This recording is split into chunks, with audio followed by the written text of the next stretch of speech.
What's going on, everybody? Hope you're all having a fantastic day today. Now, I went ahead and hopped back on to Battlefield 2042. I got to be honest with you guys. I've actually been enjoying the overall experience a little bit more than, obviously day one. The bugs are more polished off, the experience is more polished off, all the reworks of the maps are fantastic.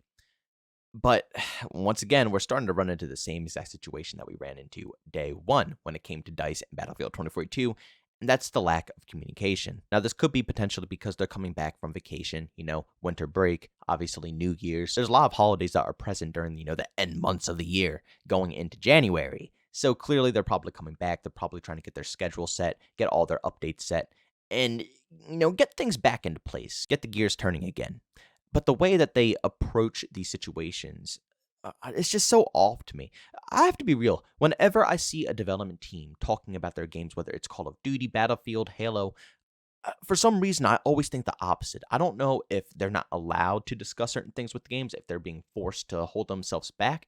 But every single time, I think it's like, why are they telling us this when they should be telling their community that? For example, we just got a brand new, basically update that's coming out, well, today. But the update, at least in my opinion, isn't anything crazy. It's not massive. It's not big. It's, minor bug fixes, tweaks to certain weapons. Hopefully that will improve the overall experience, but is it anything that's going to bring in massive waves of players to come and enjoy your game? No, it sadly is not. And once again, I do understand that it's supposed to be coming in January, the class system and all these other updates. But why are they keeping it on such a low level? They don't want anybody to know about it. And it really stresses me out. It makes me worried because when a development team isn't that excited about something of this sort, typically they're on the fence about it. And if they're on the fence about it, typically the community won't enjoy it at all. I was expecting the developers to be pumped like no tomorrow, once 2023 came around. The community has been waiting for the class system for ages now, ever since the game first launched. That has been the number one complaint in the community, and still all the way up until current date. They know how much we are anticipating this update. You would think that they would be excited to go ahead and share it with us, or give us knowledge on it, or even fill us in on the tiny details. You know what I'm really disappointed about? How they went ahead and said that when it comes to the class system and basically everything that they're going to add into this game, they're going to keep us in the loop. We are going to be a part of every single thing that goes on behind the scenes. Now, I will say they have kept us minorly updated when it comes to the class system. They've told us things here and there, but at the end of the day, they never really lived up to their words of allowing us to be a part of the process. We have not really gave our feedback. We have not really told them what we like, what we hate about it. We haven't tested anything for it. I was expecting this to be a massive thing for the community to help the developers put together, but it seems that everything they told us was just false, and they had their own vision once again, and they're going to push along with it, and they're doing the same thing, and it's worrying me. They are basically egoing us over this topic, and I have a feeling they're going to force it in, and it's not going to be what the community wants. If I had a job position over at EA, and this is obviously with the mindset and the understanding that they do allow their community managers to say and, basically tell us and keep us up to date with whatever they want to update us with. And I'm assuming that EA does put restrictions on. I'm sure they're behind the scenes, manipulating stuff.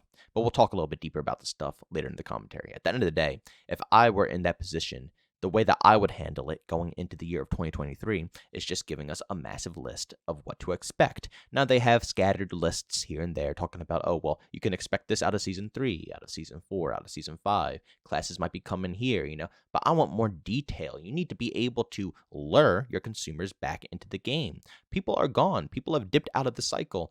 And, even though I'm partially coming back in and experiencing the game again and kind of enjoying it, the way to keep people in a game, especially a live service game that is still in a live service model, you have to update us. We have to know what to expect so we can be excited about the future. Right now, I'm more worried than excited. Now, hearing about the maps and stuff, I'm not really worried about, but when it comes to major changes like the class system, for example, I want to know details because I don't want them to force it through like they did with Battlefield 5, for example, when they decided that just out of the blue, all the weapons need to go ahead and be completely rearranged. The second they changed that time to kill, I had to relearn every single pattern on every single gun all over again.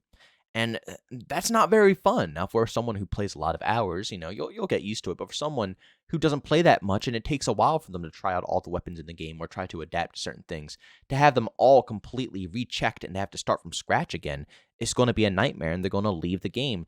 And that's what happened with Battlefield 5. A lot of people just dipped because, once again, DICE makes these very ballsy moves where they assume that they know that what they're doing is going to work. And our feedback pretty much means absolutely nothing. It's a very dangerous game they're playing. And I see the same exact things that I saw back in the day with Battlefield 5 right here, right now with Battlefield 2042. And more than likely, they'll go ahead and change it. They'll work on it and stuff like that. The more the community complains, the Battlefield community is a lot different than other communities, or just, communities that play EA games. They usually, they don't mess around. When a game is really bad, they usually, leave. They just abandon it. And you could tell with numbers. Star Wars Battlefront, that got hit when it came to the loot boxes. Battlefield 2042 got hit in player count because it was just such a disaster. EA fans just simply don't play. And I'm sure that, if we don't like what they do with the class system, we'll complain. We'll have things that we need to say. And eventually, over time, it'll be fixed up. Just like how when they did go ahead and change the time to kill, people complained. They had to, work on it. And over the course of months, they slowly put it back to a time to kill that's normal again. Same thing's going to happen here. And I mean, again, it's not bad. At least we know that it'll probably be something that we want.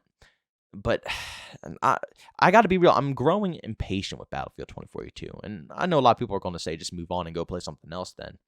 But it's been over a year, basically, that we've been trying to wait for this game to get to a point. And it's gotten to a point, and you are getting people to come back. But you can't slow down, You had your point to slow down, and you did slow down, and then you got players back. There is no more time now to slow down. There's absolutely no more time. You had that moment. You took advantage of that moment. You have come back with some solid stuff. Now it's full throttle. You have to keep on pushing, which means you have to keep releasing content. You have to keep updating your community on what's going on in the future of the game. And for very critical things like the class system, you have to keep us in the loop, because 3, 2, even one singular thing that goes wrong within that class system could be the deciding factor if it's good or if it's bad. And the sooner we know about it, the sooner that we can test it, the sooner that we can experiment, the sooner that we can polish it off and perfect it before it even gets launched into the official game. And one more thing that I must talk about is, why do developers make it so hard to work with one another? Why aren't there more test servers? Why aren't there more methods and ways for the community to try stuff ahead of time? I don't care about a surprise anymore. The surprise happens once we know the thing is coming into the game. Then I'm surprised. But once I'm done with the surprise, I want to be able to test it and make sure it's polished, so when it is in the game, it works. Rainbow Six Siege, for an example. Everybody's always surprised when a new, operator comes into the game. It's something unique. It's something different. Everybody's excited.